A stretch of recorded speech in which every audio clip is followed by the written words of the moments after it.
Ram ji, live weather of India में आप सभी का स्वागत है। मैं नवदीप दहिया हाजिर हूँ ताज़ा मौसम की अपडेट के साथ। वर्तमान मौसम की स्थिति का विश्लेषण करेंगे। आज 26 अगस्त के दोपहर को देख रहे हैं सैटेलाइट इमेजरी पर कि भारत के काफी सारे बड़े हिस्से में मौसम शुष्क और साफ ही बना हुआ है।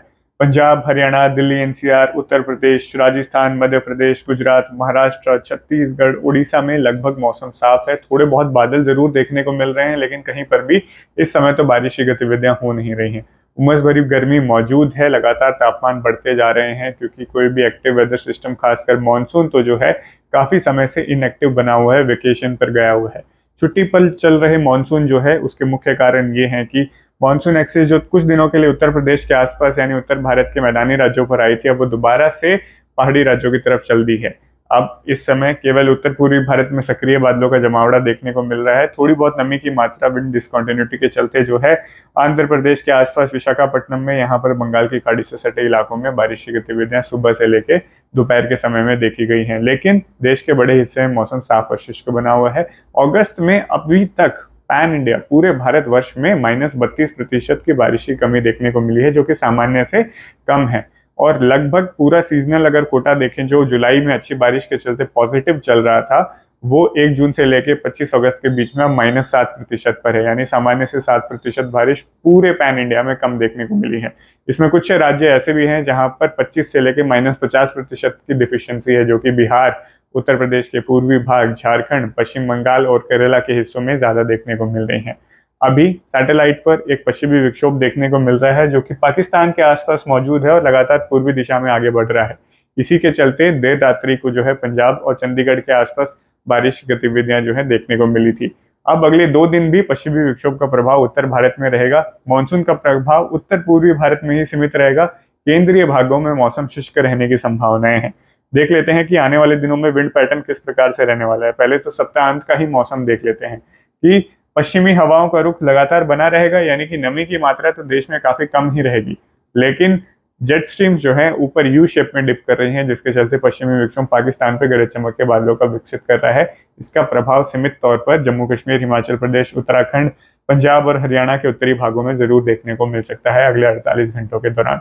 बाकी देश में लगातार पश्चिमी शुष्क हवाएं मौजूद रहेंगी और घूमकर अगर ये हवाएं कहीं पर नमी प्रदान कर रही हैं तो केवल उत्तर पूर्वी भारत का इलाका है, यानी यहाँ पर ही मानसून थोड़ा सक्रिय इस सप्ताहांत पर रहने वाला है। बाकी किसी क्षेत्र में मानसून की सक्रियता नहीं ही देखने को मिलेगी।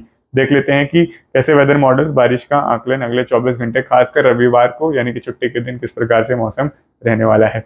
तो पश्चिमी विक्षोभ जिसकी बात की गई कि उत्तर भारत को यह प्रभावित कर रहा है, तो देखा जा सकता है कि जम्मू, हिमाचल प्रदेश, उत्तराखंड में हल्की से मध्यम बारिश की गतिविधियां देखने को मिलेंगी रविवार के दिन में।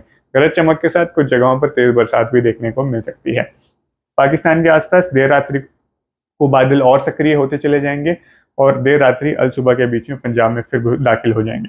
साथ में कल दोपहर और शाम तक भी जो है उत्तरी हरियाणा के भी कुछ भागों में और दिल्ली एनसीआर और पश्चिमी यूपी में भी जो है हल्की से मध्यम बारिश की गतिविधियां आ सकती हैं। ज्यादातर क्षेत्र पठानकोट, अमृतसर, फिरोजपुर, जालंधर, लुधियाना, होशियारपुर, गुरदासपुर, फतेहगढ़ साहिब, फिर नीचे आते हुए पटियाला, लुधियाना, चंडीगढ़, पटियाला, इसी वाले जो क्षेत्र हैं, यहाँ पर हल्की से मध्यम बारिश की गतिविधियां अगले 24 घंटे में देखने को मिलेंगी। कुछ समय के लिए तेज बौछारें भी गिर सकती हैं क्योंकि गरज चमक के बादल विकसित होते हैं पश्चिमी विक्षोभ के दौरान। हरियाणा के उत्तरी भागों में, जिसमें सिरसा, हिसार के उत्तरी भाग, फतेहाबाद, फिर आगे कैथल, जींद के उत्तरी भाग, रोहतक के उत्तरी भाग, सोनीपत, करनाल, पानीपत और ऊपर बढ़ते हुए यमुनानगर, अंबाला, पंचकुला, कुरुक्षेत्र, यह क्षेत्र भी प्रभावित हो सकते हैं। लेकिन बारिश का फैलाव इन इलाकों में 25 से 50% ही रहने की संभावनाएं हैं। उत्तरी राजस्थान में श्रीगंगानगर, हनुमानगढ़ के कुछ 0 से 25% हिस्सों में हल्की से मध्यम बारिश की गतिविधियां अगले 24 घंटों में हो सकती हैं, लेकिन फैलाव यहाँ भी कम ही देखने को मिल रहा है। पश्चिमी यूपी में सहारनपुर, मुजफ्फरनगर, बिजनौर, मुरादाबाद और आगे बरेली तक, यानी कि तराई वाली बेल्ट, पीलीभीत तक और सेंट्रल यूपी के भी कुछ तराई वाले हिस्सों में हल्के से मध्यम बारिश की गतिविधियां हो सकती हैं। बाकी शेष यूपी, दिल्ली एनसीआर, बिहार, झारखंड, मध्य प्रदेश, राजस्थान के शेष जिले, गुजरात में मौसम रविवार को पूरी तरीके से साफ रहेगा और बारिश की गतिविधियां नहीं देखने को मिलेंगी। दक्षिणी भारत की तरफ चले तो महाराष्ट्र में, तेलंगाना और फिर छत्तीसगढ़ के दक्षिणी भाग, उड़ीसा और पूर्वी भारत की भी अगर लगभग बात करें तो आंध्र प्रदेश के आसपास भी काफी कम मात्रा में बारिश हो जाएगी। लेकिन सीमित तौर पर देखा जा सकता है कि छत्तीसगढ़, जहां पे विंड डिस्कंटिन्यूटी आज भी मौजूद है, वहां पर भी छत्तीसगढ़ के दक्षिणी भाग यानी रायपुर से दक्षिण में पड़ने वाले जिले, उड़ीसा, आंध्र प्रदेश, तेलंगाना में हल्की से मध्यम बारिश की गतिविधियां रविवार को भी हो सकती हैं। कुछ जगहों पर जो बहुत ही लकी प्लेस होंगे वहां पर भारी बरसात भी देखने को मिल सकती है। वेस्ट कोस्ट पर भी थोड़ी हल्की से मध्यम बारिश की गतिविधियां हो सकती है। बॉम्बे के आसपास मध्यम बारिश होने की संभावनाएं हैं, लेकिन बड़े पैमाने पर यहाँ पर भी लंबे दौर की जो बारिश है मुंबई या फिर कोंकण में भी जो है देखने को नहीं मिलेगी।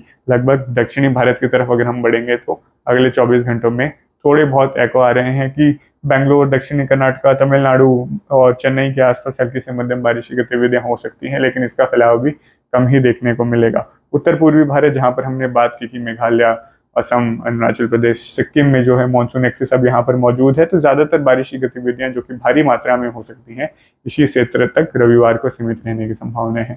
देश के बाकी हिस्सों में जो है कोई बड़ा बदलाव नहीं आएगा। हालांकि उत्तर भारत में पश्चिमी विक्षोभ के प्रभाव से तापमान में थोड़ी गिरावट जरूर देखने को मिलेगी, क्योंकि जब पश्चिमी विक्षोभ की बारिश होती है तो उससे तापमान गिरता है और उमस की मात्रा भी बहुत अत्यधिक तो नहीं बढ़ती है। तो इस प्रकार से तापमान में थोड़ी कमी देखने को मिलेगी। लेकिन जैसे ही लगाम लगेगा बारिश की गतिविधियों में आने वाले सप्ताह में, क्योंकि कोई बड़ा वेदर सिस्टम नहीं दिख रहा है, मानसून एक्सिस तराई वाली बेल्ट पर शिफ्ट हो चुकी है, जिससे संपूर्ण मध्य, उत्तरी भारत, पूर्वी भारत और दक्षिण भारत में मौसम साफ होने वाला है। अगले सप्ताह की शुरुआत में भी मानसून रिवाइव नहीं करता दिखाई दे रहा है, तो तापमान में वृद्धि होनी शुरू हो जाएगी।